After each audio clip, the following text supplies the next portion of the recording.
Welcome to the Land Your Bet Sports Betting Show. Late here on Monday night, looking at Tuesday's slate already with you guys. 3 NBA playoff games. Coming off a really nice Monday night here in the playoffs. In fact, coming off 3 really nice nights in the playoffs, plus money all nights. I'll get into the record here with you in just a minute. Going to be going through 5 best bets that I've got for 2 of these games tomorrow. Only game I'm missing right now is the Mavs and the Clippers. I'll be getting out a video tomorrow morning here early on Tuesday to get this video out for you guys. Going to be doing Dallas and the Clippers a little bit later. Still got to get some news on Kawhi and some of the injuries. So I just want to wait one sec to get that stuff.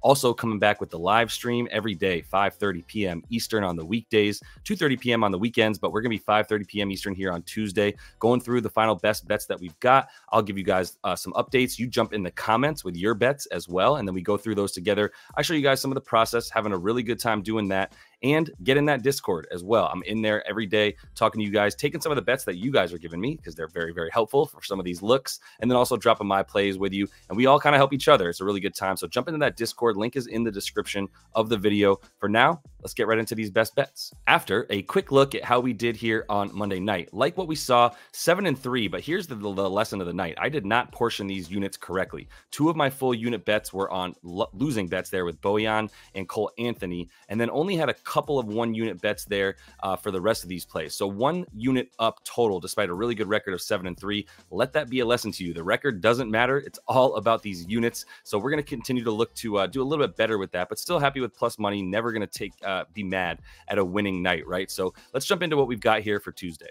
Anthony Edwards over 30.5 points and assists. Going to Ant-Man for the over here on this one. Took him for an under on Sunday after the live stream, and that did not work out very well at all. It looked good at halftime as he only had 10 points, and then he went bonkers in the second half and ended with about 36. I think that's going to be a lot of the trend that we see here for the Timberwolves when they're in the playoffs, which is Ant Edwards is their offense. He's going to be a matchup problem for Booker and Beal. Neither of them are fast or athletic enough to stay with him, especially at this point in Brad Beal's career. And he is just getting the ball every possession, man. 41% usage rate in that game and a 30% assist rate as well, with just 9 potential assists. Not a super high scoring games, but the Wolves put up $120, and there was a big reason for it was Ant drawing in the defense and either just beating them straight up or finding a bunch of dudes on these assists as well. He had 6 dimes in this game and 9 boards. If you want to add the boards, I have no problem with that. But what I'm looking at was what I feel like I can control a little bit more, and that's the understanding that Ant Edwards is going to have the ball in his hands a lot.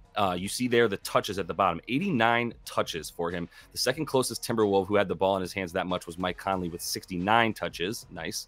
I didn't think I'd be saying that on a video ever in the NBA, but that is the amount of touches that Mike Conley had. And as a result, like, we just saw Ant's usage go through the roof. We saw him taking the majority of the shots, and I think we'll continue to see that, especially if this game is a little bit closer, like I expect it to be. I don't think we're going to have another 25-point blowout for the Suns. I don't think they can shoot as poorly as they did, but them being good on offense is only going to continue to push Ant forward. And when it comes to the fourth quarter, if this thing is close, this is the dude who takes all of the shots in the fourth quarter, and at the very least has the ball in his hands to begin every single offensive possession for this Minnesota Timberwolves team. So we're going to take the closest thing that we've seen to Michael Jordan since MJ himself in terms of play style and athletic ability. That's where I put Ant right now. We're taking him to get his 31 points and assists combined in this second game of the series. Sticking in this Wolves and Suns game, I'm going to fade the big man on the Suns, Jusuf Nurkic, under 23.5 points, rebounds, and assists. Get -108 on that. So feels a little bit trappy, like the books want us to take the under here because we've seen him do very poorly against this team. But I just don't think with the current iteration of the Wolves, with Cat fully healthy and Rudy playing at the top of his game right now, that he's going to be able to get this number. I mean, he's averaging 15 points, rebounds, and assists in 3 games versus the Timberwolves this season when Rudy and Cat play. And I've been saying it all season. Karl Anthony Towns has been a plus defender for the first time in his career, whereas he's either neutral or a negative for a lot of the part of his earlier career. He's definitely picked it up and pulled it together on the defensive side of the ball here. That's a big reason for why this Timberwolves team looks even more formidable on defense when he's in there.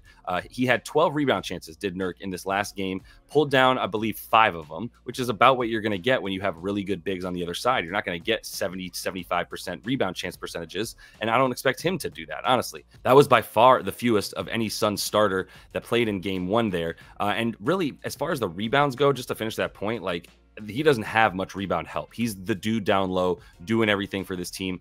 KD kind of, I suppose is down there to a degree, but not enough to really help out boxing out guys like Cat and Rudy Gobert. As a result, we saw him get double teamed on rebound chances a ton, really had zero uncontested rebound chances. All of his attempts at getting rebounds were highly contested by either one or two dudes, especially if you're watching that game, was really tough for him. And the only other thing I would say here is we could see him lose minutes. Like there's always going to be a possibility that Nurk gets 20 minutes against this team.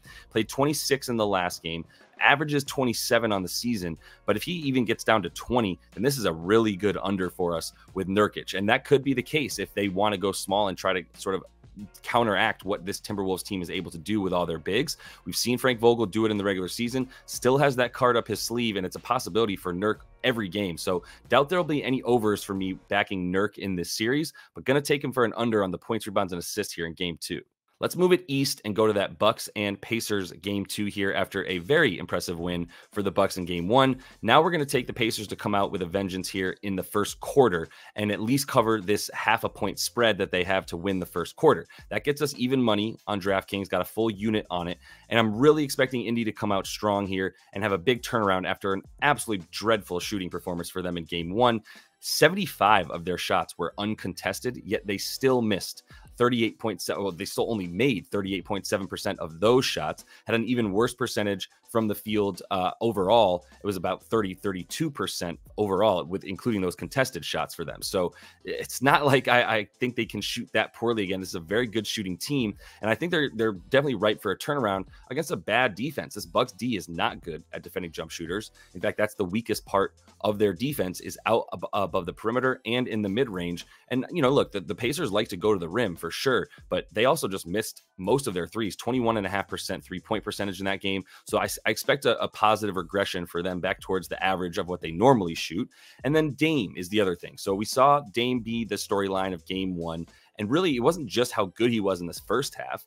It was a combination of how bad this Pacers defense was in the first half, plus the fact that they didn't have the right game plan for Dame in the first half. They just left him in single coverage, which is what they want to do, right? The Pacers are a single coverage team all season. You see them not give up assists. You see them not give up spot up shots at all, because they don't sag off of their defenders, off the guy that they're defending, and they never double team or leave their man essentially. So that is something they changed in the second half. You can't play that way against the Bucks with Damian Lillard. You have to double him and blitz him and get the ball out of his hands, especially in the playoffs when it's Dame time. Say what you want about it, but the coverage did change, and that's why you saw in the first half 35 points. In the second half, 0 points. Goose egg. Only even took 5 shots, right? So the ball wasn't even able to necessarily go up from his hands because they were forcing it out of his hands before he could even get those shots up. I expect them to do a lot more of that here in game 2. There's no way you could have watched game 1, the first and second half, and the way that they went differently and go,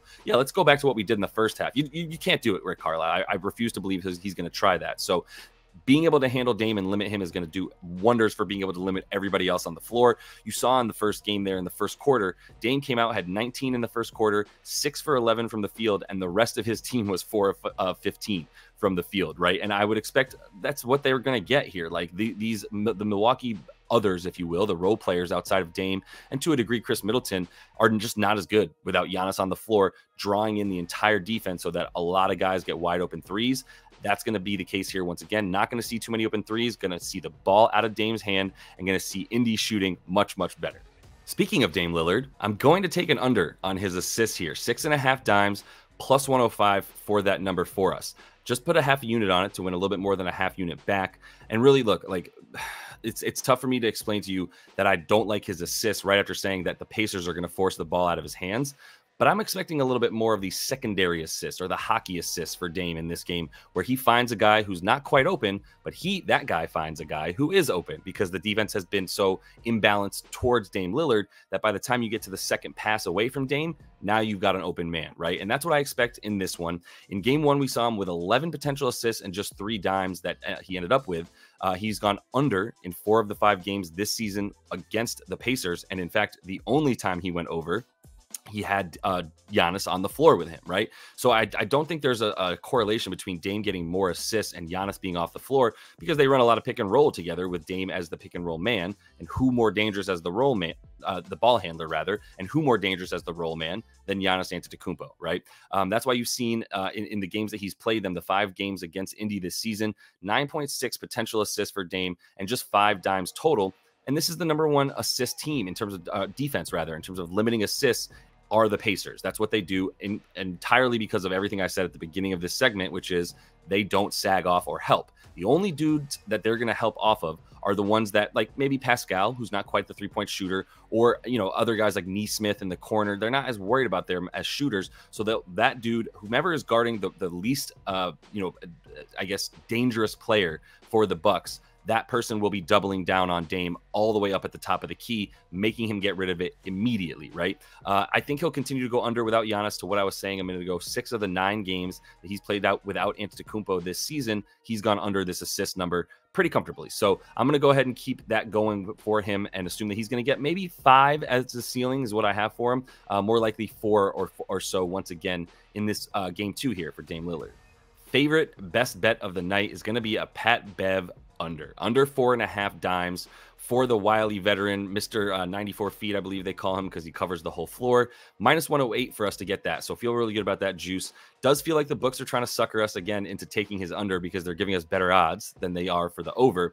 But I'm taking it. I'm falling for it. That's fine. 8 dimes that he got in this last game on 11 potential assists in game 1.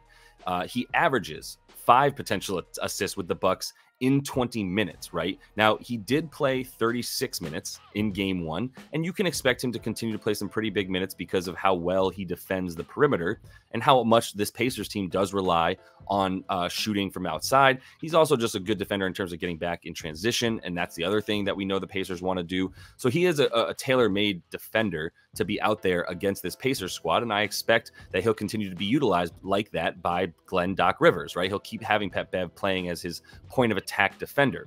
That said, even if you play him 36 minutes and you look at his per 36 numbers with Milwaukee, he's at 4.5 assists exactly. I'm not confident he's going to play 36 once again, maybe 30 minutes, but 36 is a bit high for Pat Bev in this one again. So I'm going to put him a little bit lower and project him at about 30 to 32 and still say that's not good enough for him to get 5 dimes. As I just told you, he's averaging under 5 dimes per 36 minutes that he could play. So you extrapolate his points, or his assists rather, from the 20 minutes that he averages on the season with this team. You make it 36 minutes and he still only gets about 4.5 dimes. So I think he's good to go under this one. I don't think he's the guy that's going to be making a ton of assists moving forward in this game. So taking the under 4.5 dimes for the wily vet Pat Bev. And that is all the time that I have for you guys in this one. Continue to follow along. Subscribe to the page if you would. Got that Discord with the link in the description of the video. Also got the live stream 5:30 p.m. Eastern on Tuesday. Come on down. Bring your bets. Jump in the comments. Let me know what you want to look at. It's really great for me to be able to show you the tools that I'm using and help you guys make these bets for yourselves as well moving forward. So we're going to look to keep this hot playoff streak going, up 6.2 units over the first 3 days of playoff basketball. So until I see you next, happy betting.